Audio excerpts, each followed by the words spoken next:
Salut à tous, c'est Master V. Nous voici de retour pour ce dernier opus du support de perceuse à colonne avec l'assemblage de tous les sous-ensembles fonctionnels. Donc cet assemblage va se faire dans l'ordre suivant. D'abord SE1, la semelle ainsi que la colonne. Ensuite SE2, qui est la pièce d'appui qui va servir de point fixe pour faire monter et descendre la colonne. Le support en lui-même avec la coulisse qui est ici. La vis de réglage qui permet de régler la hauteur de perçage. La biellette et enfin le levier de manœuvre pour finir. C'est parti!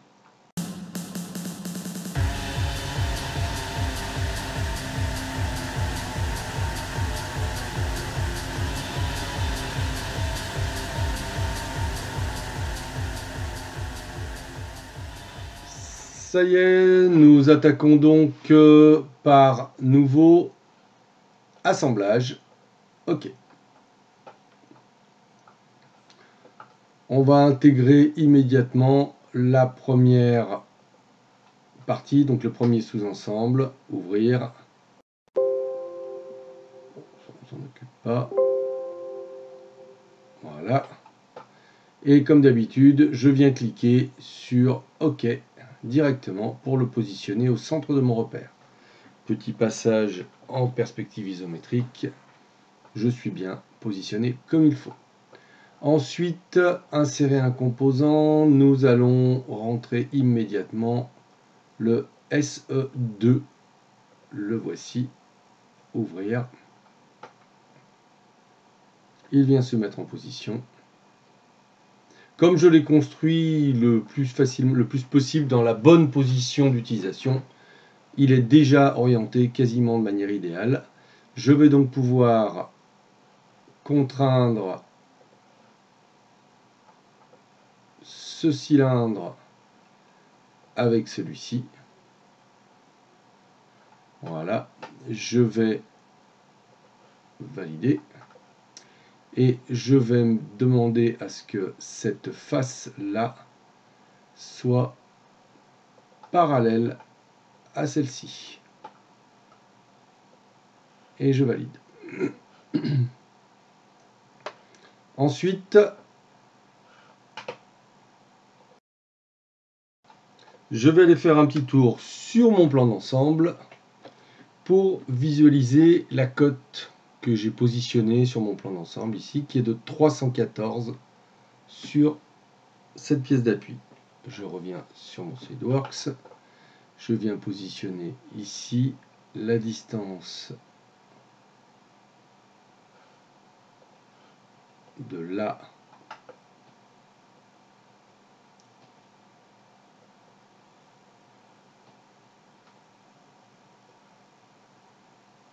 à là, qui va être de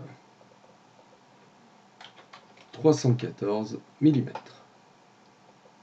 Je valide, et ainsi je valide.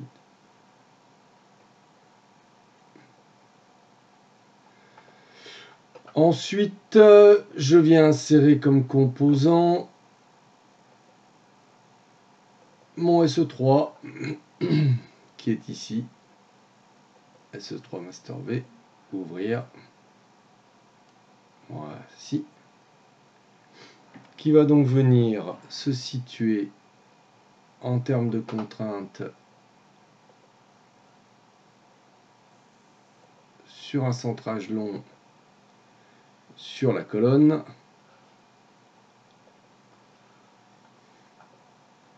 Avec une parallèle entre ces deux faces-là. Voici. Et pour l'instant, un positionnement aléatoire ici. Avec, je pourrais ensuite gérer le fait que je ne dois pas aller plus bas que ça et plus haut qu'ici en termes de positionnement de mes deux éléments. On verra ça un peu plus tard. Une fois que je suis positionné, je vais insérer un composant suivant. Comme vous vous rendez compte, c'est extrêmement simple et rapide. Ma vis de réglage. Ok. Reconstruire. Voici. Je vais venir positionner ma vis de réglage dans son emplacement.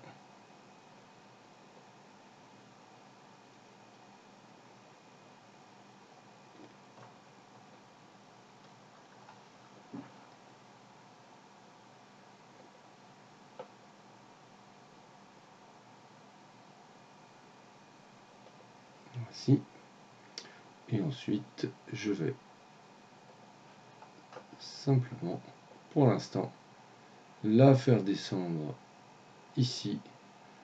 Et je vais positionner une distance. Pour l'instant, je vais la bloquer. Insérer un compte. Pardon, c'est pas ce que je voulais faire. Excusez-moi.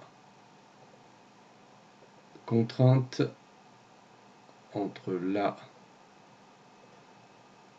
et là. Hop, distance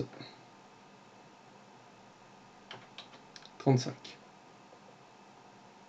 Valeur totalement arbitraire pour le moment. On verra après comment ça peut se régler. Il faut remarquer qu'elle n'est pas exactement au même endroit que sur le dessin. C'est un choix que j'ai fait quand on avait fait l'assemblage, en fait, où je l'avais mis sur l'avant pour une facilité de réglage quand on est devant. Insérer un composant. Qu'est-ce qui me manque maintenant? Il me manque le S5, à savoir donc ma biellette. Ouvrir. Voici. Biellette qui va venir se fixer, si je reviens sur mon plan d'ensemble, elle se fixe entre le support et le levier. Donc je vais pouvoir dans un premier temps contraindre ce cylindre avec celui-ci.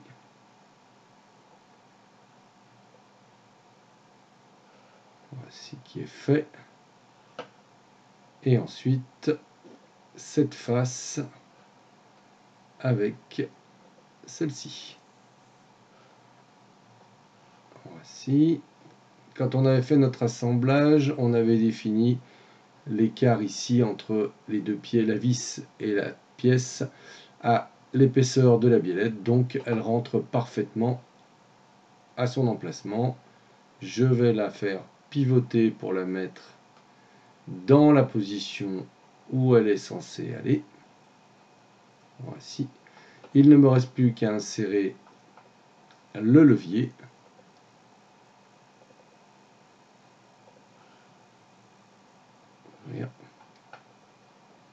Le voici. Je vais pouvoir insérer une contrainte entre ce cylindre qui est ici et ma vis qui est ici.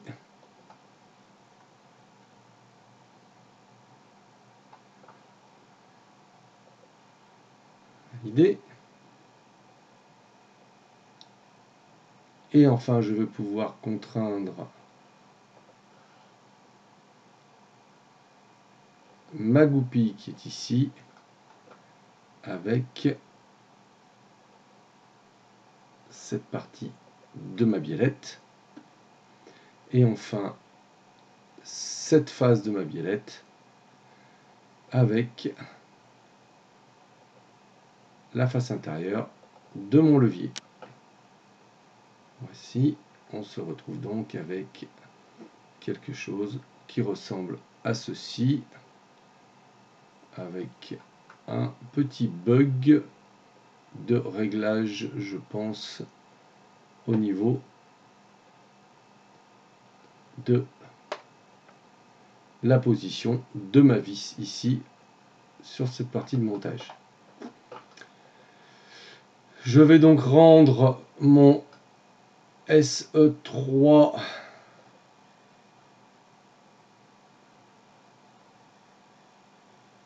flexible. Voici. Ce qui va me permettre normalement de déplacer la vis puisqu'elle n'était pas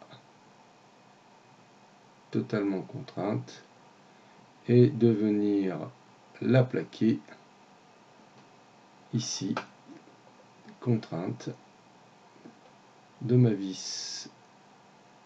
Excusez-moi, j'ai fait une bêtise. Voilà. Contrainte ici et ici. Excusez le petit miaulement de fond, mon chat qui veut participer à la fête. Voici. Maintenant, perspective isométrique de l'ensemble. Logiquement, mon ensemble devrait bouger. Voilà, monter et descendre. Voilà. Il ne me reste plus qu'à mettre en place le ressort qui vient ici. Insérer un composant.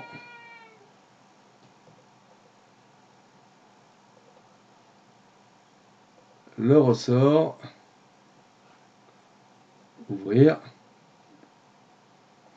Voici mon ressort. Je vais venir le positionner contraint ici avec l'appui de ressort. Comme ceci. Je vais demander de faire apparaître mes axes temporaires et je vais pouvoir contraindre l'axe central de mon ressort avec l'axe de ma colonne. Je valide tout ceci et une fois que c'est fait, maintenant je vais pouvoir, alors je vais fermer ceci, pardon, c'est pas la bonne manip que j'ai fait. Voilà, hop, hop, voilà.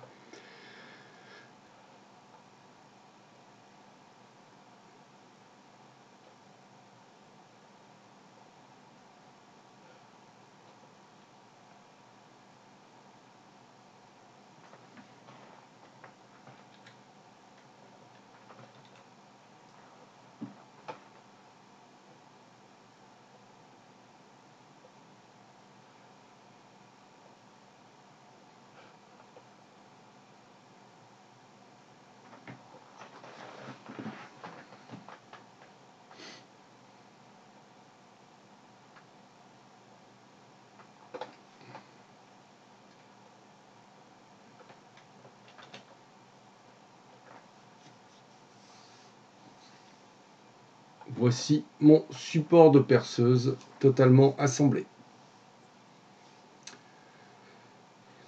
Comme on l'avait regardé, il est effectivement totalement mobile. Désolé pour le petit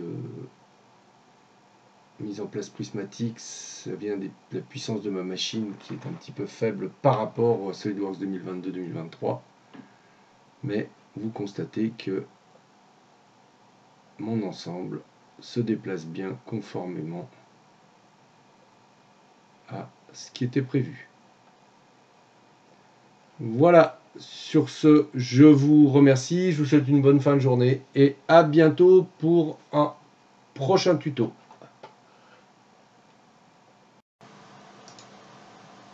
J'espère que cette vidéo vous a plu. Si c'est le cas, n'hésitez pas à mettre un like et à partager. Vous pouvez aussi vous abonner à la chaîne pour avoir les prochaines vidéos. Bonne fin de journée à tous.